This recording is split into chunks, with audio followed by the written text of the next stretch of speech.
Bienvenue. Aujourd'hui, on explore la création musicale via l'intelligence artificielle. Plus précisément, la toute nouvelle version de Suno, la V4.5. Oui, bonjour. Notre base, c'est une vidéo de Johan Solutions Digital sur YouTube. Il a documenté son expérience pour créer un morceau de A à Z avec cet outil. L'idée, c'est de comprendre un peu le processus et surtout ce que cette V4.5 apporte de neuf. Oui, et c'est vrai que l'IA, ça transforme la musique à vitesse grand V en ce moment. Suno V4.5, on nous la présente comme plus expressive, plus fidèle, quoi. C'est ça. L'idée, c'est qu'elle colle mieux à l'intention de départ. Exactement.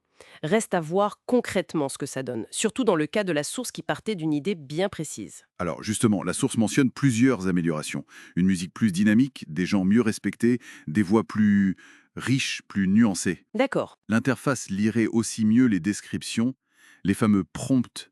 Il y a même un assistant pour aider à les écrire apparemment. Ah oui. Et ça, c'est nouveau. Et puis on peut faire des morceaux plus longs, jusqu'à 8 minutes. Génération plus rapide, meilleure qualité audio globale. Bon, sur le papier, ça a l'air pas mal. Ce qui me frappe, c'est l'accent mis sur la qualité du prompt. La V4.5 semble demander des descriptions plus riches. Faut décrire l'ambiance, les émotions, les instruments. Même des textures un peu abstraites, c'est ça, hein? C'est ça. Et la promesse de pouvoir mélanger des styles très différents, genre métal et opéra, comme le suggère la source. Carrément. Ça ouvre des portes assez folles, on est d'accord. Tout à fait. Ça commence assez simple, avec un prompt du style Deep House and Neo Soul with elegant rhythms and scalar. D'accord. Un prompt de base, on va dire. Voilà. Et là, surprise. Le premier résultat est déjà jugé très bon. Assez bluffant selon lui. Tiens, c'est intéressant, ce premier jet. Apparemment, la qualité sonore était déjà meilleure que sur les versions d'avant. Oui, il parle de moins de compression sur les charlets, par exemple. Hmm. Et des effets stéréo plus marqués, une voix jugée jolie, ça montre déjà le potentiel de base de l'outil, même sans un prompt hyper complexe. Exactement. Mais après, ça se corse. L'utilisateur, il complexifie son prompt, il devient plus exigeant. Il cherche à affiner, quoi. C'est ça. Il ajoute des noms de synthé précis, genre Juno 56 Roland. Il demande un chant étonnant, des chœurs majestueux et même du French horn. Le corps d'harmonie, d'accord. Mais il prévient. Faut tester, tout ne fonctionne pas. Il y a eu une version avec un son de synthé trompette qu'il a trouvé raté. Carrément. L'expérimentation, c'est vraiment la clé, on dirait.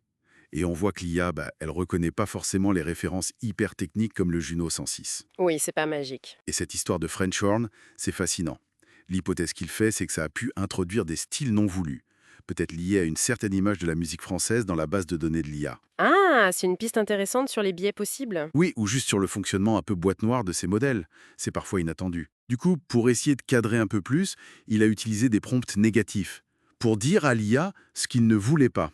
Ah, bonne technique ça. Exclure pour mieux cibler. Mais même avec ça, certaines versions restaient trop répétitives ou alors l'ambiance collait pas. Il parle d'une version V11, sympa, mais trop mélancolique, pas assez solaire comme il le voulait. Ce décalage entre l'intention solaire et le résultat mélancolique, ça montre bien qu'on n'est pas encore dans le contrôle absolu. Faut persévérer, visiblement. Et c'est là que ça devient vraiment étonnant. Le déclic, elle, ça vient d'un truc improbable. Il a changé le titre du morceau. Le titre, comment ça? Il est passé de End of Beautiful Things à The Start of Beautiful Things. Un titre plus positif, quoi. Et apparemment, ça a radicalement changé la musique générée. Non, juste le titre. C'est waouh, incroyable, hein? Et le prompt final, il est même revenu à quelque chose de plus simple, Deep House, Dance Funk. L'assistant d'amélioration de prompt, il l'a testé, mais il est revenu à ses propres mots au final. Attends, mais que le changement sémantique dans le titre influence la musique à ce point, c'est remarquable. Ça voudrait dire que l'IA interprète pas seulement les styles, mais aussi les connotations émotionnelles des mots. On dirait bien. C'est une super illustration de l'importance de chaque détail dans ce dialogue homme-machine, en fait. Alors, qu'est-ce qu'on retire de cette expérience? Suno V4.5, ça semble être un outil puissant, avec des améliorations notables, oui. Effectivement. Mais la clé, ça reste de tâtonner, d'ajuster ses prompts avec soin. Être descriptif, utiliser des négatifs, et même faire gaffe au titre qu'on choisit. C'est presque un jeu de piste avec l'IA. C'est tout à fait ça. Créer avec une IA comme Suno, c'est une exploration. Il y a une part d'aléatoire. L'auteur parle même de loterie. Oui, c'est le terme qu'il utilise. Mais on peut guider le processus en affinant ses instructions, en étant malin.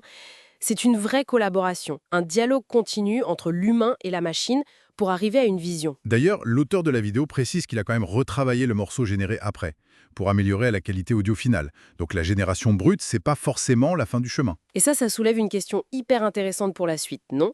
Si l'une IA peut être sensible à la charge émotionnelle d'un simple titre, comme The Start of Beautiful Things, Mhm. quelles sont les implications pour la collaboration créative future?